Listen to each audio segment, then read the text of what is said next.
You are now listening to Can't Feel the Heat, the unofficial podcast about the Coachella Valley Music and Arts Festival. Our mission is to explore the complexities of Coachella, covering the news, music, artists, technology, and business of the festival. Please rate us on Apple Podcasts and subscribe on all of your favorite platforms. Follow us on Instagram at Can't Feel the Heat and check out our website at www.can'tfeeltheheat.com. Can't Feel the Heat is hosted by Tom Nash and Vanessa Franco.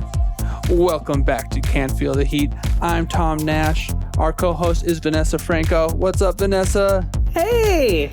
Hey, Vanessa. And our guest today is Tim Cromwell, the concert concierge.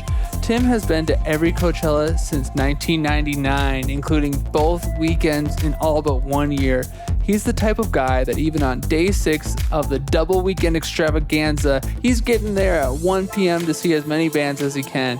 His experience gives him a unique view of how the festival has changed for better or worse over the years, and also how to maximize your Coachella experience by doing a little research and planning. Welcome back to the podcast, Tim. So glad to be back, Tom. So glad we actually had a lineup, and as far as now, it's just around the corner. It's beautiful. So before we get into an in-depth conversation with Tim about the 2022 Coachella lineup, Vanessa's going to give us our news update on the things that we've learned about Coachella and other festivals since we last recorded. Vanessa, what's going on out there? Well, everybody who was really upset about Rage, you can, like, Misery Loves Company, they're off of Boston Calling now. And they moved all of their tour dates to the summer. I don't know. I kind of feel like, who knows if that even is going to happen at this point. The other big one, this is a big thing for Coachella fans, BROCKHAMPTON is going on an indefinite hiatus, and they're saying Coachella is their last show. They've canceled the rest of their tour. Like, Coachella's it. So if you want to see BROCKHAMPTON, you need to get to Indio somehow, some way. Yeah, so that weekend 2 set's going to be especially crazy, right? Because that's like their last set ever. Yeah. I would say so. Brockhampton's one of those acts where I think that that's going to be, it was already going to be a packed tent. But whenever you have that kind of announcement like that, that's going to put that buzz there where that's definitely going to be one where it's going to go off for sure. For sure. They're great live too. Exactly. You know, what you said, the last time they played, it was absolute, like, it was crazy. It was so packed. And I was already expecting that to be a completely bananas set. I think now it's going to be even bigger. Or maybe they all have a meltdown and they don't talk to each other on stage. I'm going to go. I just want to see what's going to happen. Yeah, and you know, they're like, what I like about them is they kind of remind me of kind of the old school rap, like kind of like how the Beastie Boys, you had the 3 of them working off each other. The fact that you have a large group of people up there, it just creates this whole kind of flow with it. And also they kind of have a little bit of a boy band kind of thing going with them where they, you know, they've got their outfits and they got their moves and they just got this whole style to them that just the crowd eats it up. That'll be a fun set. I feel like it's kind of like if Odd Future and the Backstreet Boys came together and had some kind of a weird thing. Right. Yeah, that's exactly what it is. So they do like choreography, Tim? They do. Like they definitely do. Like last time they had wasn't it like a fake helicopter on stage, or it was like some sort of military prop and they were kind of working around it. And then, you know, a couple guys would step up in the front for, you know, each song, kind of do their moves and work off each other. Definitely. Yeah. And they all had like bulletproof vests on with like their name, like their nickname on it. Yeah. Like it was pretty wild. So we'll see what they do for it. But okay, so here's the thing that everybody's talking about that's not Coachella. Have you heard about the When We Were Young Fest in Las Vegas? It's like emo heaven for anyone who went to the Warped Tour, like between the years 2003 and 2009.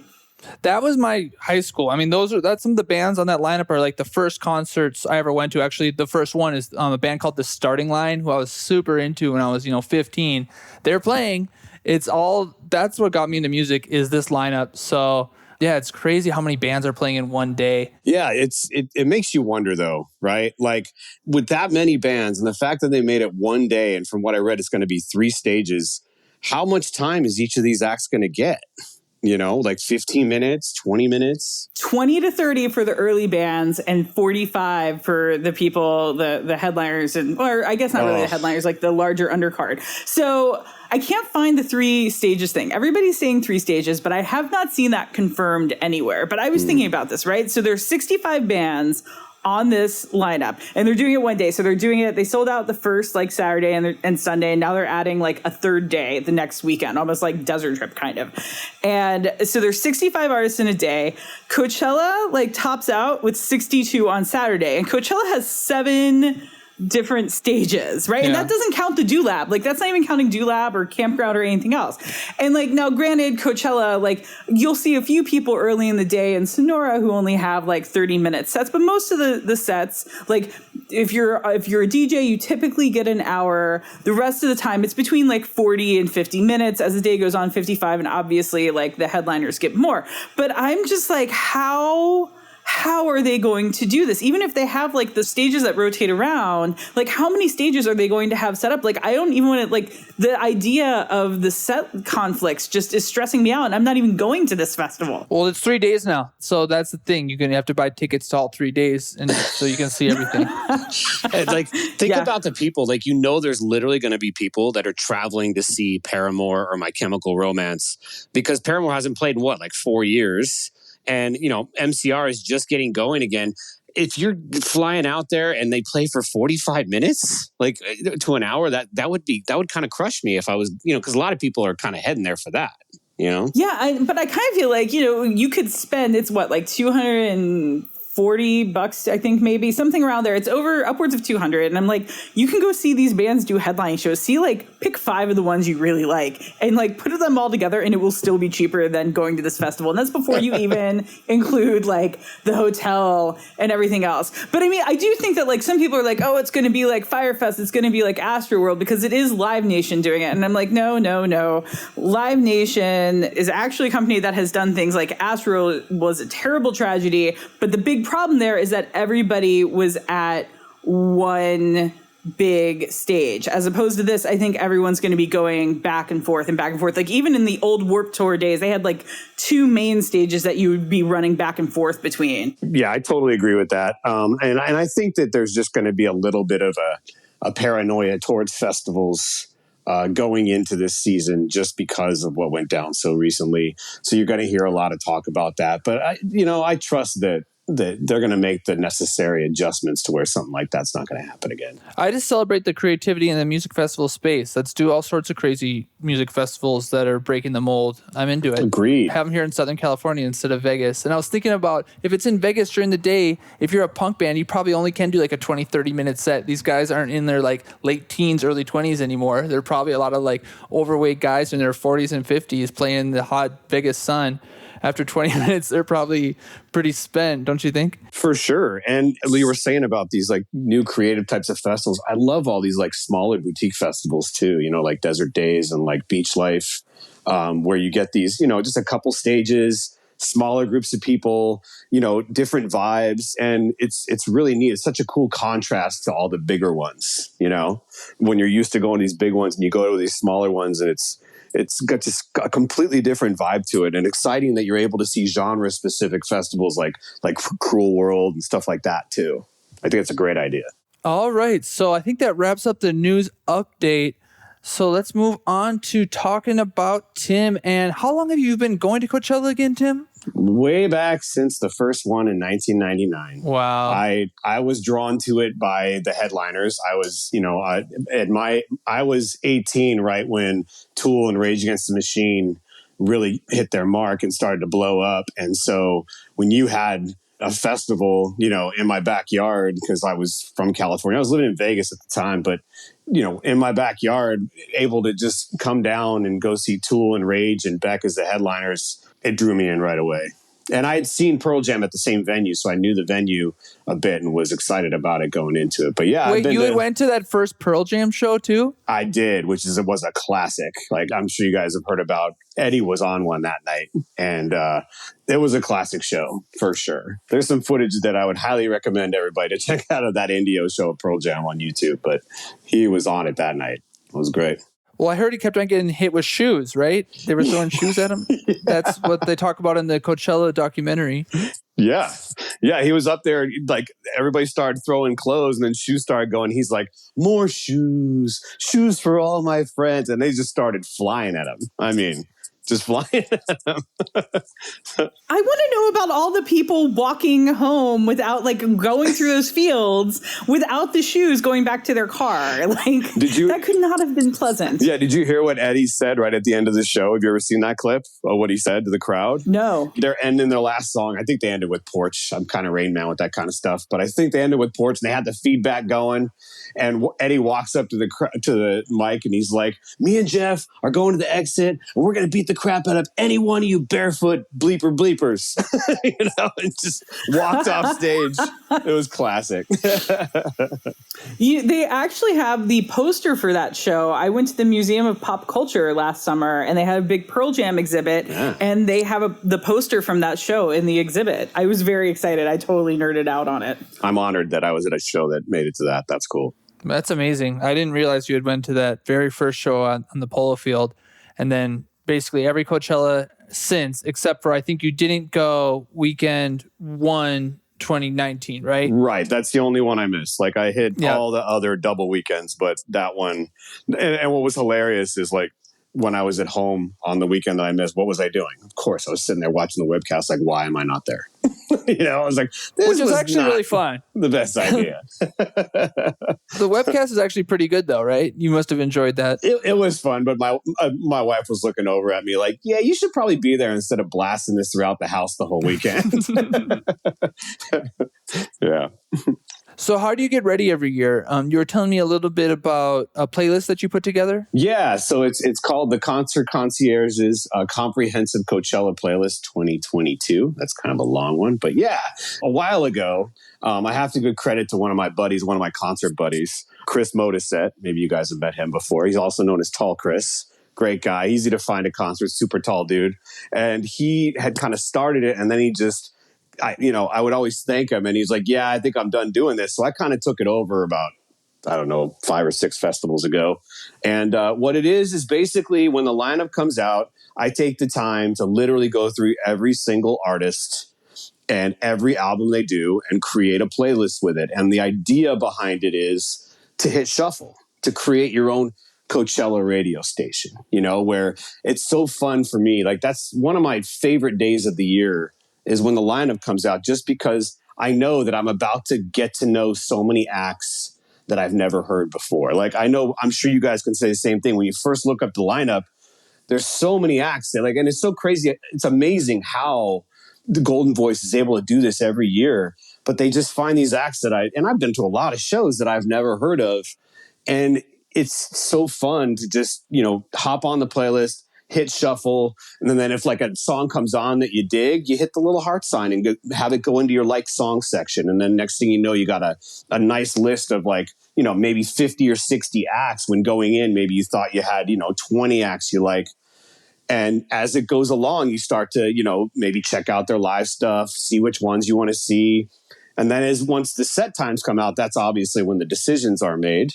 But it's one of the best parts. And I love, now I've gotten my kids into it and like I give them the playlist and my friends. And next thing you know, we're having these conversations about different acts and different songs we've heard.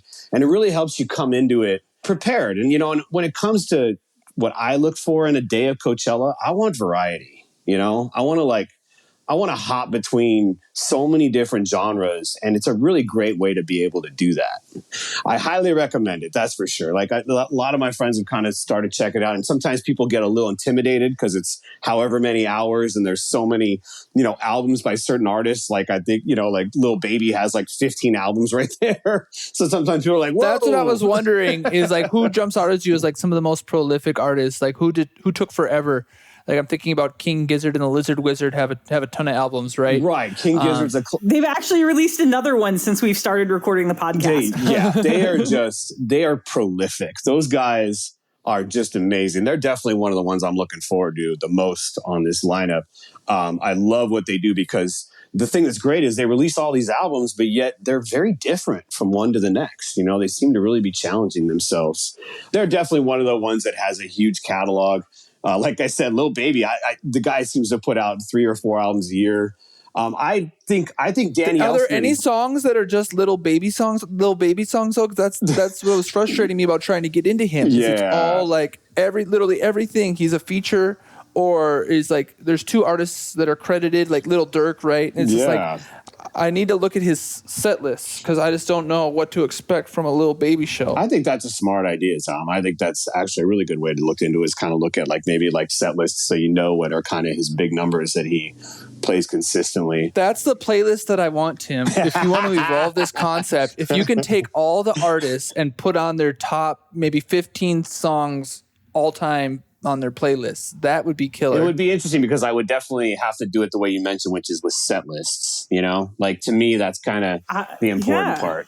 I wonder if maybe Setlist FM is listening to the podcast and they can hook us up to give us their data so we can like figure this out for the good of everyone going to Coachella. Setlist.fm is such a great website. Like I have gone in there and built up my whole database, like sitting there picking my brain throughout all the years I've been going to shows. And I just love how there's so many different like stats that you can dig into with what you've been to, you know, like it shows you which artists you've seen the most, which venues you've been to the most, you know, like which songs you've heard the most. And it's pretty amazing, the algorithm they created there. I dig it. They could do so much more with that. Like they should integrate with Spotify and you could click an artist and just be like, generate the, you know, anticipated set list for their upcoming show.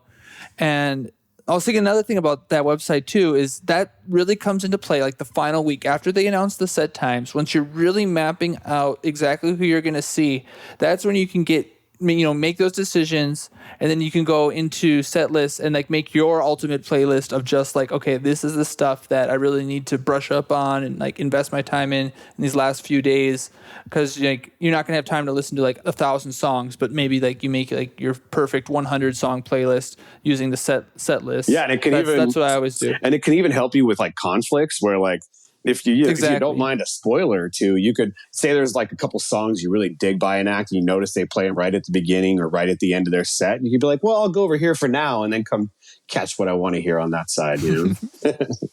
Yeah. Awesome. So I could tell you're excited to see King Gizzard and the Lizard Wizard. I really am. They're amazing. I have to laugh every time I say that. But who else are you excited to see in 2022? Well, I mean, like, for me, like when I kind of look at the lineup, I guess I would say to kind of maybe break it into kind of the higher tier artists and then kind of the lower tier artists on the kind of top, I would say top three lines of each of the days. I'd say first off, out of the headliners, I'm excited the most for Harry Styles. Yay! I think that from what I've watched of him, the guy's a performer, and people like that tend to really have great sets. I'm just now really starting to listen to his music, to be honest, you know, which is kind of fun. But I do kind of have high hopes for that one. Phoebe Bridgers, I don't know how I haven't seen her yet, but I haven't seen her yet. So I'm super excited to finally see her live. She's one that is kind of, for some reason, I've missed her a few times. But I really love her last couple albums. I think she's going to be great. Megan Thee Stallion is a performer. Speaking of people that know what to do on stage, I think that's going to be a super fun set. She's like a headliner in training right there. Yeah. You know, I thought she was going to be the headliner, like maybe a co-headline thing with her and Doja Cat. I would have rather that than Billie Eilish. No offense, but I just feel like the Billie Eilish crowds that I've been at, like it's one of those acts where the people in the crowd are singing so loud that you can't even hear sometimes. And it's super frustrating. It's like, I'm not here to hear you guys. What are we doing? Like, do you want to hear her? Or, I mean, I'm sure. Well, a lot of her songs are quiet too. Yeah. And that's kind of her thing, is like that whispery singing. Yeah. Well, I wonder what it's going to be like this year, right? Because like you figure most of the tickets that were sold for Coachella happened when we knew what the 2020 lineup was going to be. And the headliners definitely weren't on it. So I'm almost wondering if we're not going to see that with Billie this time, because maybe like her super fans I aren't going to be, and she's also going to be on the main stage. So I feel like on the main stage, it's a lot easier. Like I could stand in the back and I don't have to listen to the person's off-key rendition of Bad Guy next to me. I hope. Yeah, and I think you're right. And also, that's actually a really good point, Vanessa. And also, if I'm not mistaken, doesn't she have some LA shows that are kind of already lined up around there too? That Yeah, like a week before. And they've been sold out. I mean, I think they went on sale last year sometime. Who knows? Time is a flat circle. But they were like sold out long ago. So I feel like that's where the Billie Eilish super fans are going to be. That's a really good point. I would be surprised to see all of them. I mean, some of them are certainly going to be at Coachella. But I don't think we're going to see like what we saw in 2019, where it was insane at the outdoor theater for her. Yeah, it's funny. That one, that was my son, which last time I was on Can't Feel the Heat with Tom, I meant, we were talking about us taking my son the first time.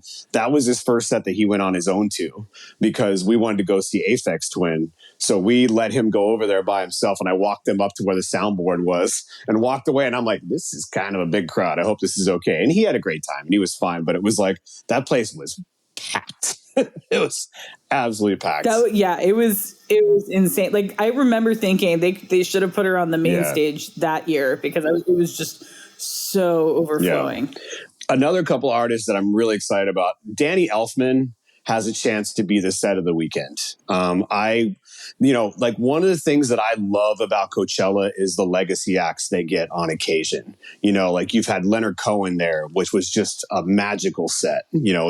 They shut down the main stage and the Mojave with Leonard Cohen on the outdoor so that there wasn't any sound bleed.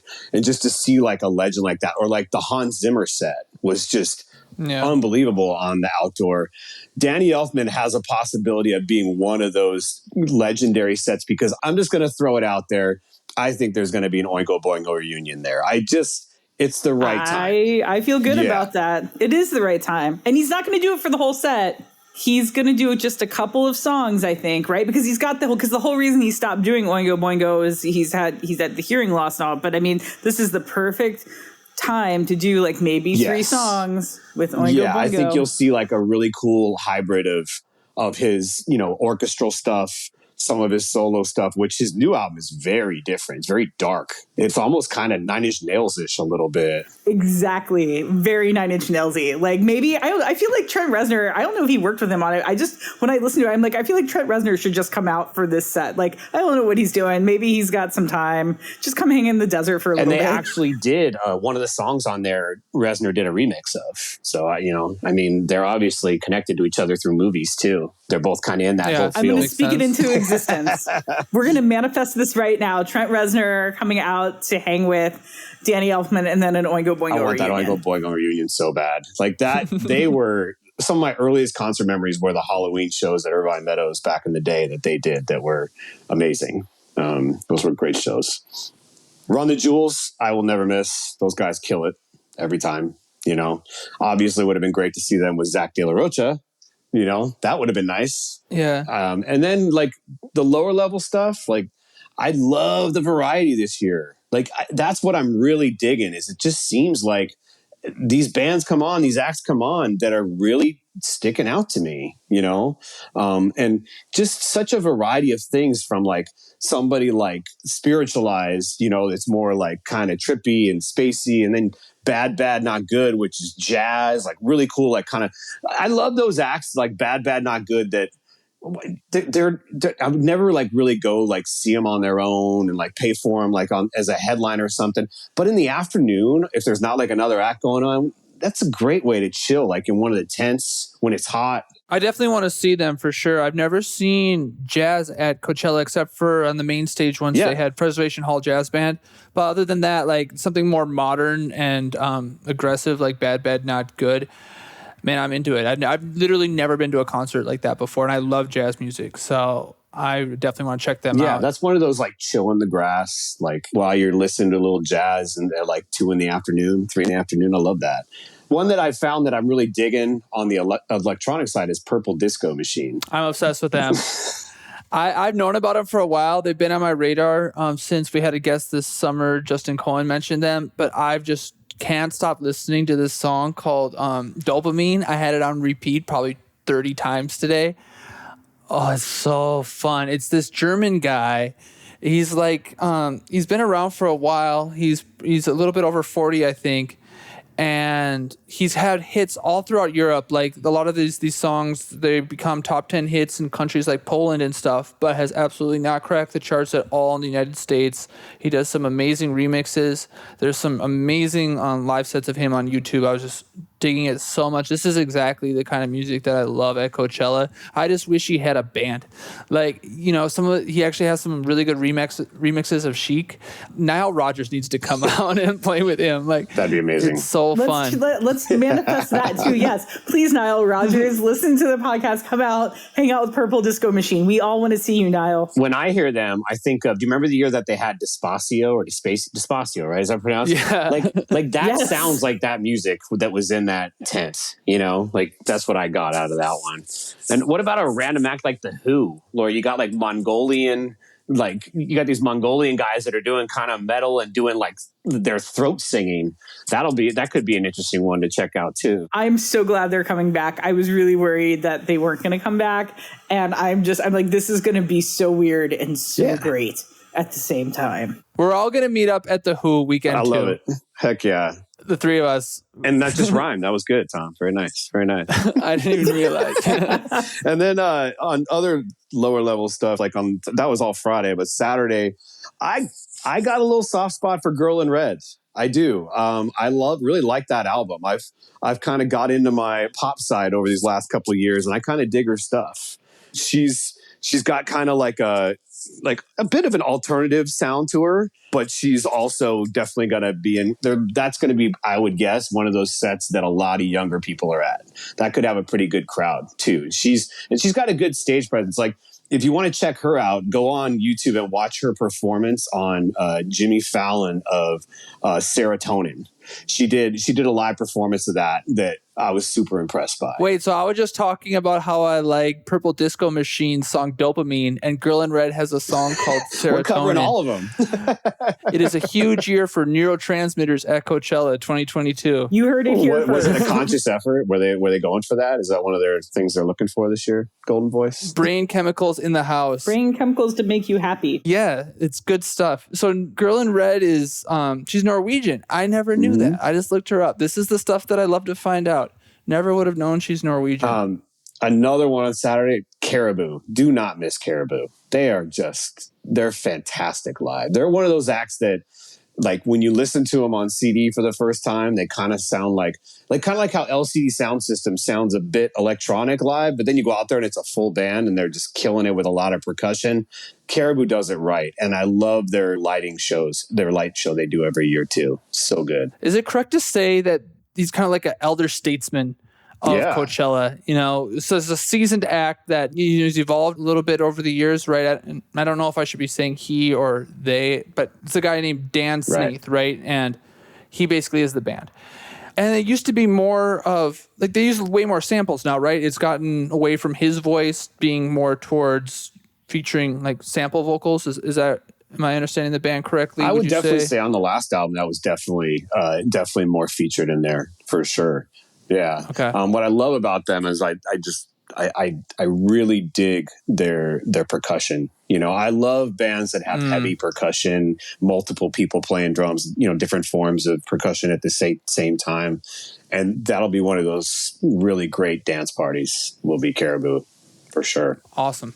Speaking of elder statesmen, I don't know how many times Hot Chip has played Coachella, but they're another one you can't go wrong with. You just can't. You know, they're so fun. I love them. They're so fun. Just go. Yeah. Everyone should just go. Let's meet up for Hot Chip too. I like it. We're done. Yeah. Front of the soundboard, right, Tim? That's right. Front right corner. I'll be right there. That's where you find me. The soundboard's the key, you know, like people always focus on getting up like right at the front, but you're not getting the whole spectrum of the stage when you do that. And where is the sound going to be better than where the guy who's the pro is actually listening to it than the soundboard, you know? Like, that's where you get the best sound.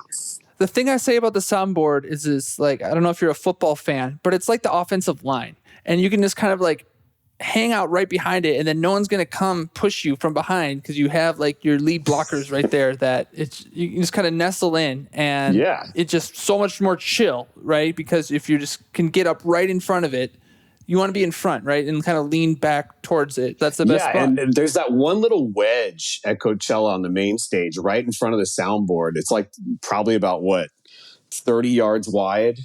That is a really great spot because it's literally surrounded by barriers in the soundboard. And if you're able to get in that spot, it's a great spot. I saw Lady Gaga right there. That was our spot. Yeah. And that's one of those things, you know, that when you kind of introduced me, like that you kind of learn over the years. You figure out all these different like angles and places to be and strategies, even getting from point A to point B, that it's so fun over the years where you kind of just get a little better at everything that you do once you start going there for a few years in a row. Well, yeah, you've spent like 2 months of your life at Coachella at this Pretty point. much. Pretty much.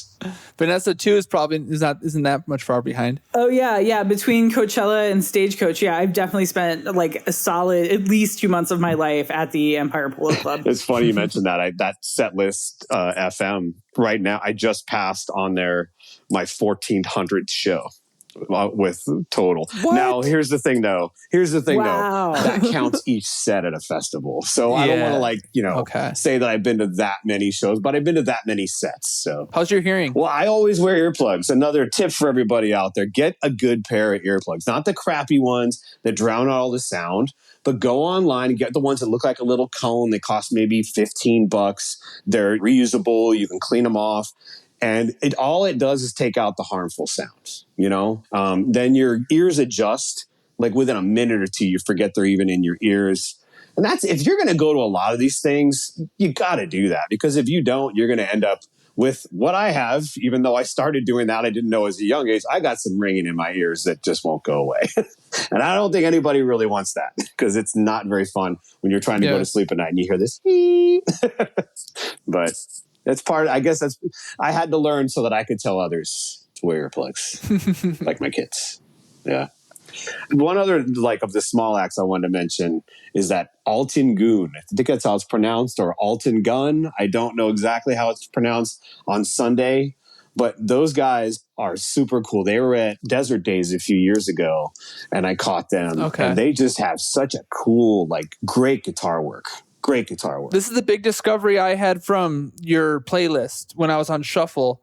I was just shuffling through and it landed on this Alton Goon song called, I'm going to try to pronounce it, Yache Dag Basinda. And it had these really beautiful, bright keys, and it's psychedelic Turkish funk, by the way.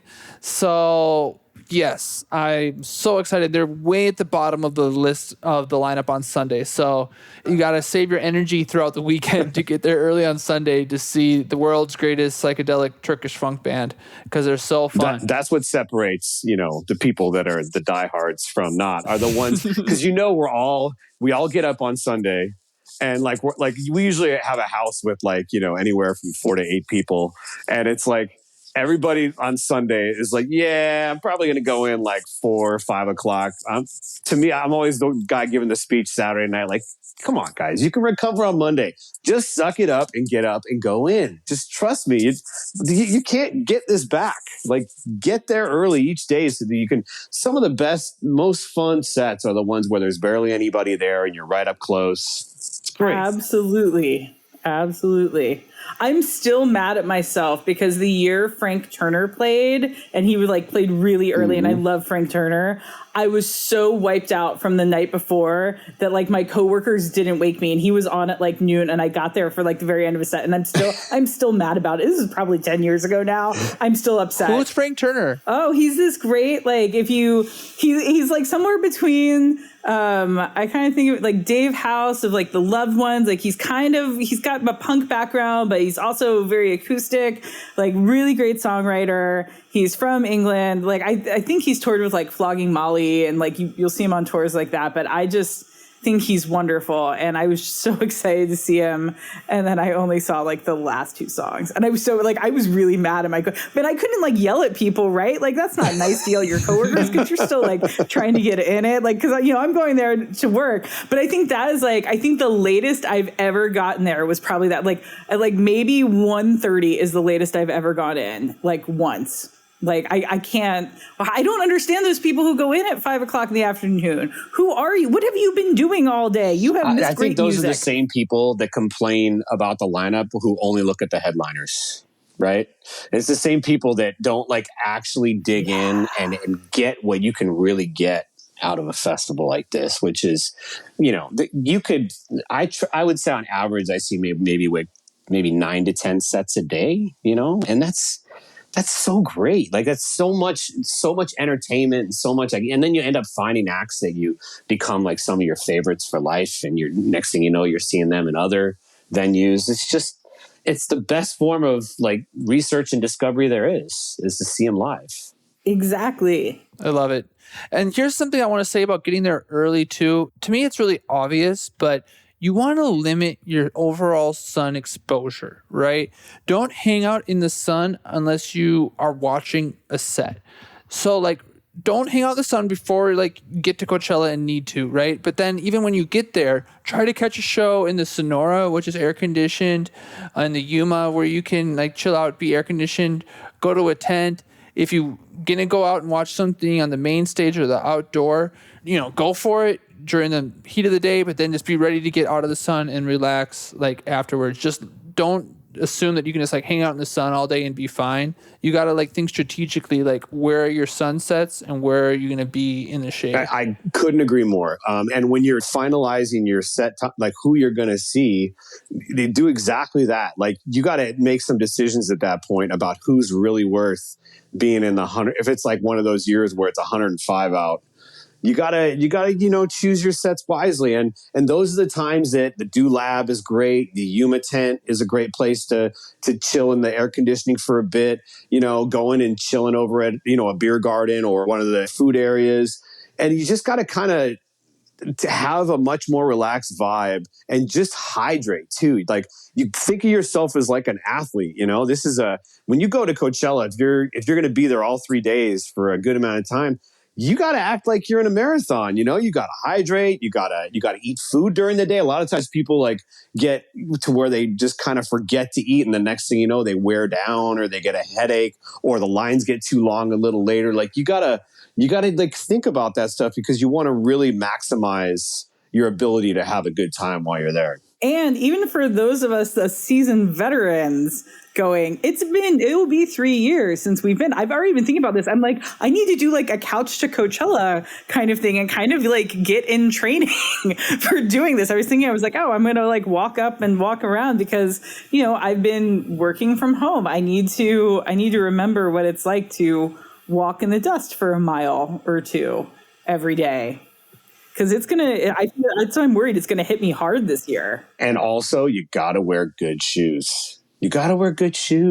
You see these people out there in flip-flops or barefoot, and they're just asking to get their toes just crushed when you get in a big crowd. Or if you're a seasoned vet, like you said, Vanessa, we need that support. If we're going to be out there like all day, you gotta think about that stuff, Go ahead, treat yourself to those gel insoles. I do. Right. I buy myself a new pair for every year, like for Coachella. That's what I get them. I was like, because I treat yourself. Don't wear new shoes. I did that when I was dumb and young. Like one of my first years, I'm like, oh, these are just like my old sneakers. Yeah. They not for walking around Coachella. Like after they were broken in by weekend, like 2 or Stagecoach, it was fine. But yeah, don't do that either. Don't be like me. Be smart. And another kind of random tip that I learned over the years, I used to be the guy that always had like the backpack full of stuff, like I'd be the guy carrying around the backpack and, if people needed like chapstick or like, a snack or like just random things, I would tend to have them. But over the years, I've definitely tried to pare down what I bring. Like I've tried to go with the idea of less is more. And if I'm with a group, we'll like have one person bring a backpack with a couple things in it and then just kind of rotate it around because that can wear you down too, and then it becomes a pain where you're like, when it gets dark and you're like, you put it down by your feet and people are kicking it and you're trying to protect it and you're getting all distracted by that. So it's just another one of those things that, over time I've realized like that you don't necessarily need that many things there. They pretty much got what you need while you're there. The lockers are a good way to go. I mean, as soon as you like think about bringing sunscreen, then it's like, okay, now I need a bag to bring it in. And it's just the lockers. That's the solution is just get a locker. Especially if you got a good amount of people and you can just split it with them. Yeah. then it's not bad. So one thing, it's really funny. I was just looking through photos and I saw a photo from Stagecoach at the Diplo set where like half of us from the team, the Southern California News Group team who went, we're all wearing N95s. And it was just from the dust. And I'm like, this year, I'm like, I got to make sure I have more N95s. Like one's not going to cut it. And I don't know how you guys feel about it, but I'm like, how many masks am I going to wear in the heat? I'm going to wear a lot. Like you're going to see me. I'm going to be masked up everywhere. But that's something I've been thinking about. I was like, okay, well, I want a place where I'm definitely going to bring a bag because I want to be able to keep the masks and keep them protected when I'm not wearing them. It's so funny, Vanessa, because I have pictures of us throughout the years with masks on. And you look back now and it's like we were Nostradamus, like predicting things. But obviously we were doing it for the dust, you know? Yeah. But yeah, like definitely make sure you have some masks, especially if you're going to go like into like the Yuma or you're going to get up close. Like it's definitely something that I think you're going to definitely see more. I mean, there was times literally where I would get mocked for wearing a mask back in the day. Like somebody walked by me and like, why are you in a mask? And it's like, well, ask me that 3 days from now when you're coughing up, you know, a chunk of dust. Mm-hmm. What I usually do, like honestly with the mask, like before COVID was definitely wear it when you're walking from one stage to the next, because that's where all the wind is blowing. And like when it's open, once you get up close to some of the stages, you get kind of insulated from a lot of the dust blowing through the air. But sometimes those lights hit right and you look at all that's in the air at the time and it's like, okay. Oh yeah. Oh yeah. Yeah. Vanessa, were you there the year of the dust storm in 2013? There is a photo of me where I may or may not look like the Unabomber because I was just I had my hoodie up, I have sunglasses on, like, yeah, like it was, that was the worst. I really and I remember driving and I was like, I don't know if my car is going to stay on the road, like, because it was still windy the rest of the weekend. Oh, that was so bad. That was so bad. We were on a shuttle on the way back, and the bus, they have like emergency hatches on the top of them. And the emergency hatch literally blew off. Wow. And then landed on the back of the bus and made this huge bang. And then all of a sudden, all this dust was just blowing in to the shuttle bus as we were driving. It was crazy. You couldn't see anything. The roof blew off the shuttle bus. So that year you were wearing your mask on the bus. They have like those little escape hatches on buses in case. Oh, just like escape hatch. Okay. Yeah. And it just like somehow it just ripped off. It was funny though. That year we were prepared. We even had goggles that year because I had saw the forecast. I'd seen the forecast. So me and my brother, it was hilarious. Like we were walking through this thing and we were just watching people run for their lives. And we had the masks and the goggles on and we were just like, this is so cool. We were like, this is so bizarre looking, watching 80,000 people scramble as massive dust. That was by far the worst weather of any Coachella ever. That was nuts. Oh yeah. Yeah. That's like the dust storm was worse than the heat. And I've been there for some really hot ones. You have too. Yeah. But like that dust storm was the worst. You know, Tim, we're going back this year, but you were taking a little bit of a different crew with you this time, right? Week 2 is going to be the family weekend for the first time. I'm super excited about it. It's going to be the 4 of us there at the same time for the first time ever. Probably the last time because of how much it costs, but we wanted to do it at least once. My daughter's 20. She lives in Florida now, and she's going to come out for that. My son's 17. His first one was the last one in 2019. So this will be his second.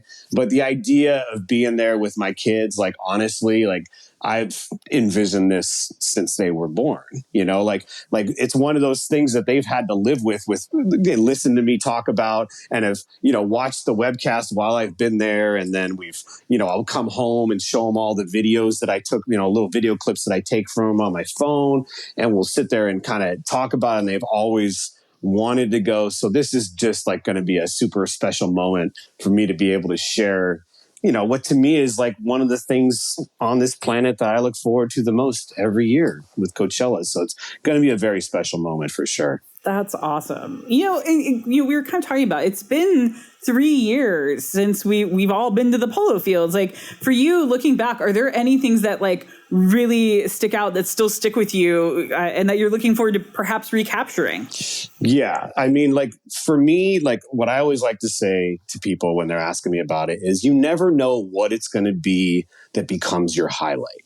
You know, you go in and you have your certain acts you want to see. You've got it kind of laid out. You've got your group of friends. But then there's these things that can pop up. You know, maybe it's a set that you had no intention of seeing and you were walking by and you heard them playing and it kind of grabbed you and brought you over there. And next thing you know, like the classic example for me was 2005 Arcade Fire at the Outdoor Theater. It's like become one of those moments. Like if you guys have ever seen the Coachella movie that originally came out, that clip of them doing Rebellion really summed it up. Like I had heard about him, but that was right when Funeral had come out. And that was just like one of those special moments where you can just feel the energy and you can feel that you are part of something special. And it seems like, you know, throughout the years, there's just those ones that come up like that. Another one was the first time Tame Impala played there. They played at the Outdoor in the afternoon at like 3 p.m. And it was one of those sets that I just didn't know what to expect going in. They blew me away. And then, of course, you have the bigger sets. Like I always recommend those legacy acts. You know, like over the years, you get to see those legends that have played there that maybe you don't know how much longer they have to play. You know, like I mentioned Danny Elfman this year or Leonard Cohen, you know, another year, the year that Daft Punk played. You know, like that was, they just were out of left field. And I wasn't really even into electronic music at that point, but luckily a buddy of mine dragged me over there and kind of changed my whole outlook on electronic music, changed my whole path with that. And then there's the special random moments that happen sometimes, you know, like for those of you who were there in 2016 when Prince died. And you know, I remember being there and we were over by the main stage in one of the beer garden areas over there, hanging with some friends. And they had taken all the spotlights. You know, for those of you who haven't been there yet, there's always spotlights around the perimeter and they changed them all purple. And then all of a sudden the lights go out right before LCD Sound System. And they put on the full version of Prince playing Creep from 2008 on the main stage on the big screen. And it was just such a great tribute and emotional moment. You could just see people running from all over the grass from all over the festival to get over there. Everybody was running over. Yeah. To be part of that moment. And then there's those moments that don't even have to do with the music, right? There's those special moments where maybe you meet somebody, you know, you're standing next to somebody and you end up talking to them for a half hour before a set and you just have a great conversation. You know, and maybe you see him again, maybe you don't. But there's just all these great things that if you allow yourself to just kind of go with the flow at times, like obviously it's great to plan and stuff, but just go with the momentum, go with the energy, be there a lot and just allow these special moments to happen. And then it just becomes just one of the most magical places on the planet. And the fact that you're there with so many people that are in the same mind space and the same passion for music, it's as good as it gets. So I can't wait for that I'm not going to lie. I'm going to be a little emotional walking onto those polo fields when we get back there in 2022. It's going to be a great moment for sure. The return of Coachella is a huge deal. Let's hope everything goes smoothly because we need it. Absolutely. All right, Tim. Well, thank you so much for coming back. How can people follow you if they want to keep in touch? On Instagram, I'm at the Concert Concierge, CONCIERGE. So just one word, at the Concert Concierge. And what you'll see there is a lot of pictures from shows. And I'm definitely going to start adding more comment. I got a few things up my sleeve that I'm hoping to get going this year that are going to be tied into that as well. Awesome. Thanks. And you can find us on Twitter and on Instagram at Can't Feel the Heat. And you can listen to all the back episodes of the podcast on Apple Podcast or Spotify or Stitcher, wherever you get your podcasts. And don't forget to sign up for my newsletter, Festival Pass. Go to pe.com, go to newsletters, look for Festival Pass, and then you get all of this goodness delivered to your inbox from yours truly. And we'll see you next time. You have just listened to Can't Feel the Heat, the Coachella Valley Music and Arts Festival unofficial podcast. Please rate us on Apple Podcasts and subscribe on all of your favorite platforms. Follow us on Instagram at Can't Feel the Heat And check out our website at www.can'tfeeltheheat.com.